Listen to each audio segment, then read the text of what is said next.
काय मुंबईच्या हायकोर्टामध्ये 2016ला जनहित याचिका गेली होती। दुर्दैवाने 2024ला त्याचा निर्णय झाला।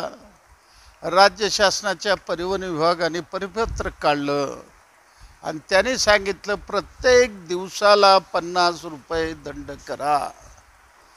अनेक रिक्षावाले असे आहेत की त्यांचं फिटनेस नाही, ते फिटनेस त्यांना करण्याकरता 70-80 लाख रुपयापर्यंत खर्च होणार आणि जोपर्यंत त्यांना फिटनेस सर्टिफिकेट मिळत नाही तोपर्यंत दंड हे चालू राहणार।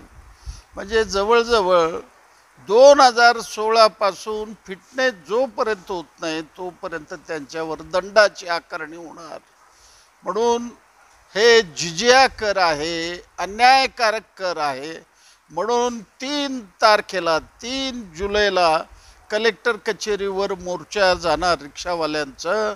16 तारखेला पंढरपूरला राज्याचे मुख्यमंत्री एकनाथराव शिंदे साहेब येणार आहेत आणि आडम मास्तराने रिक्षा चालक कोणत्याही परिस्थितीमध्ये कितीही बंदोबस्त असू द्या रिक्षावाल्याला वाचवण्याकरता घेराव केल्याशिवाय गप्प बसणार नाही आम्ही।